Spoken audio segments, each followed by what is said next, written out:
تعلیم کی اہمیت ہر دور ہر معاشرہ میں مسلم رہی ہے۔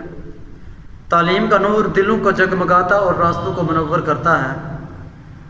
فرد ہو یا معاشرہ، قوم ہو یا ملک، تعلیم کی بالادستی نے ہمیشہ اپنے وجود کو منوایا ہے۔ تعلیم خضر راہ ہے، شمع منزل ہے، قرار دل و جاں ہے۔ تعلیم بندوں کو عرفان ذات بخشتی اور بھٹکے ہوں کو صراط مستقیم کا شعور دلاتی ہے۔ کسی شاعر نے کیا خوب کہا تھا، تعلیم کیا ہے در حقیقت قلب و جاں کا سرور، تعلیم کیا ہے راحت فکر و نظر حسن شعور، تعلیم کیا ہے سر بسر ایک رحمت رب غفور، تعلیم کیا ہے پستیوں میں سربلندی کا ظہور۔ سامعین محترم، جس طرح تعلیم کسی بھی معاشرے کے لیے بہت اہمیت کی حامل ہے، اس طرح یہ بھی حقیقت ہے کہ کوئی بھی معاشرہ فقط مردوں سے ہی نہیں بلکہ خواتین کے وجود سے بھی عبارت ہے۔ دختران قوم کسی بھی سوسائٹی یا قوم و وطن کی شاہراہ ترقی کا وقار ہیں۔ ان کے بغیر کوئی بھی معاشرہ اپنی پہچان سے محروم رہتا ہے۔ جب دختران قوم کسی بھی معاشرے کے لیے اتنی اہمیت کی حامل ہے تو پھر ان کے لیے تعلیم بھی اتنی ہی ضروری ہے جتنا کہ جوانان قوم کی۔ حاضرین کرام، تاریخ شاہد ہے کہ تعلیم یافتہ خواتین اور لڑکیوں نے کارزار عمل میں ناقابل فراموش کارنامے سر انجام دیے۔ اگر آپ ایک لڑکی کو زیور تعلیم سے آراستہ کرتے ہیں تو پھر ایک خاندان کی بہترین تربیت کی بنیاد رکھتے ہیں۔ ماں کی گود بچے کی اولین تربیت گاہ ہے۔ اگر یہ تعلیم یافتہ ہوں گی تو پھر ان کی گود میں ایک ایسی قوم پرورش پائے گی جو وقت کی آنکھوں میں آنکھیں ڈال سکتی ہو اور قوم و وطن کی ترقی کا ایک نیا باب رقم کر سکتی ہو۔ ایک صاحب نظر نے کہا تھا کہ اے ماؤ، بہنوں، بیٹیوں، قوموں کی عزت تم سے شعور زندگی ہر ایک عظمت تم سے۔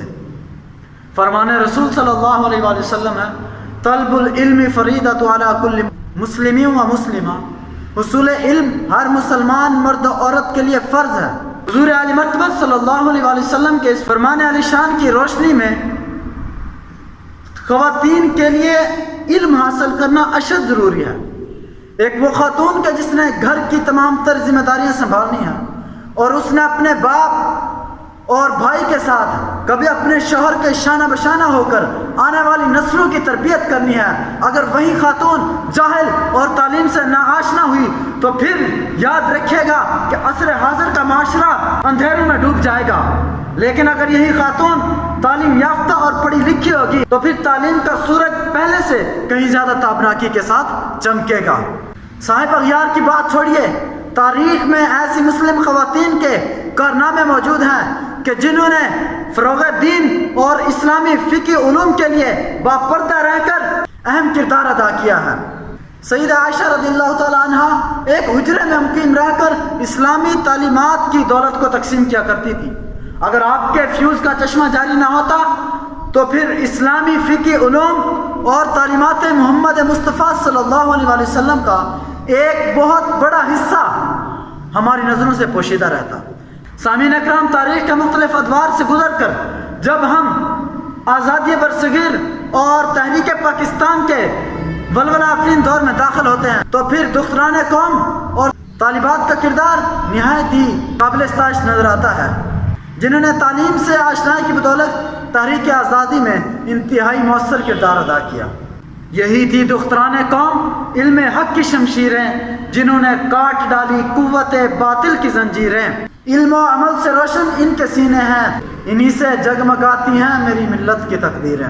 آج کا دور سائنس اور ٹیکنالوجی کا دور ہے، زمان و مکان کے فاصلے سمٹ رہے ہیں۔ ہمیں بہت تیزی کے ساتھ قدم بڑھانا ہوگا اور اس بات کو مد نظر رکھنا ہوگا کہ اگر طالبات تحریک پاکستان میں مؤثر کردار ادا کر سکتی ہیں تو پھر تعمیر پاکستان میں ان کے کردار کو نظر انداز نہیں کیا جا سکتا۔ غربت، جہالت اور معاشی بحران عصر حاضر کے لیے ایک بہت بڑا چیلنج ہے اور تمام تر چیلنج کا سامنا کرنے کے لیے دختران اسلام کو ہمیں اپنے ساتھ لے کر چلنا ہوگا۔